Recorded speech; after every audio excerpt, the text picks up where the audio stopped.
क्या बेला का जादू आखिर चल गया? क्या पूजा का सच्चा प्यार कबीर को वापस दिला पाएगा? और सबसे बड़ा सवाल, क्या कबीर का बच्चा वाकई उसका है? साजन घर की कहानी में भूचाल आ गया है। पूरा विश्लेषण। शुरुआत होती है पूजा की मां की चिंता से। पूजा अचानक अचेत हो गई थी और मां परेशान है। वो बताती हैं कि सब लोग पूजा की चिंता में सोए नहीं हैं और खुद मां की नींद भी उड़ गई है। महादेव की कृपा से पूजा अब ठीक है, ये सुकून की बात है। कबीर का होश खो बैठना, अपनी जान से बढ़कर पूजा को बचाने की कोशिश, ये कबीर के गहरे प्यार को दर्शाता है। फिर आता है वो पल जब पूजा मां से कुछ बताना चाहती है, लेकिन सबूतों के अभाव में उन्हें यकीन नहीं होगा, ये जानती है।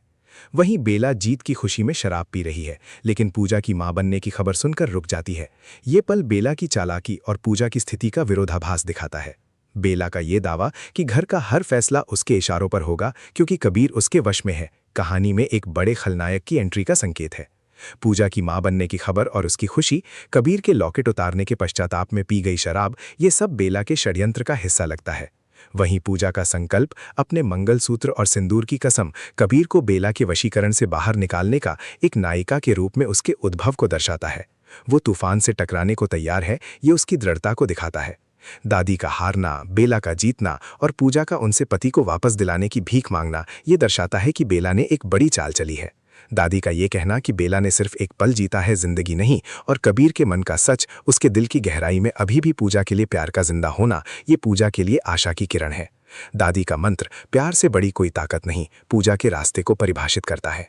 उसे कबीर के दिल तक पहुंचना है, उसके एहसासों को जगाना है, उन लम्हों को याद करना है जब उसका दिल सिर्फ उसके लिए धड़कता था। कबीर का पूजा से वादा, सिर्फ पति ही नहीं बल्कि एक अच्छा दोस्त बनकर के रहूंगा, ये एक सुखद पल है, लेकिन क्या ये बेला के वशीकरण के सामने टिक पाएगा? पूजा का ये समझना कि ये लड़ाई प्यार से ही जीती जा सकती है, उसकी बुद्धिमत्ता को दर्शाता है। बेला का हस्तक्षेप, ये दिखाना कि वो कबीर को अपने काबू में कर चुकी है, और पूजा का जवाब, तुम सच्चे प्यार की ताकत को नहीं जानती, ये उनकी लड़ाई का मूल है। आगे घर वालों के बीच पूजा और कबीर का रिश्ता, कबीर का पूजा से चिढ़ना, बेला के वशीकरण का बढ़ता असर दिखाता है। पूजा का ये कहना कि वो सबके सामने वशीकरण का सच नहीं बता सकती, उसकी मजबूरी को दर्शाता है। घर की मर्यादा, बेशर्मी, ये सब एक जटिल पारिवारिक ड्रामा की ओर इशारा करता है। बेला का ये दावा, मेरा वशीकरण तुम्हें हर मोड़ पर हराएगा, एक गंभीर चुनौती है। कबीर का पूजा को सबके सामने डांटना, उसे शर्मिंदा महसूस कराना, ये वशीकरण के गहरे प्रभाव को दिखाता है। डटकर मुकाबला करना, ये मेरा प्यार है, उसकी बहादुरी को दर्शाता है। भविष्यवाणियां, ये साफ है कि पूजा अपनी लड़ाई हार मानने वाली नहीं है। वो कबीर को बेला के प्रभाव से निकालने के लिए हर संभव प्रयास करेगी। डीएनए टेस्ट का परिणाम, यानी कबीर का बच्चा होना, कहानी में एक नया मोड़ लाएगा, जो बेला के वशीकरण को और मजबूत कर सकता है या पूजा के लिए एक नई चुनौती खड़ी कर सकता है। क्या पूजा कबीर के दिल में छिपे प्यार को जगा पाएगी? क्या वो बेला के धोखे और छल कपट पर विजय प्राप्त कर पाएगी? आने वाले एपिसोड्स में ये देखना दिलचस्प होगा कि क्या कबीर सच और वशीकरण के बीच अपना रास्ता ढूंढ पाता है या बेला की चालों का शिकार हो जाता है। ये अग्नि परीक्षा पूजा के प्यार की असली ताकत को परखेगी। प्रतिक्रिया, साजन घर की ये कहानी भावनाओं के ज्वार भाटे से भरी है। एक तरफ प्यार, समर्पण और जीत का संकल्प है, तो दूसरी तरफ धोखे, चालाकी और वशीकरण का अंधेरा।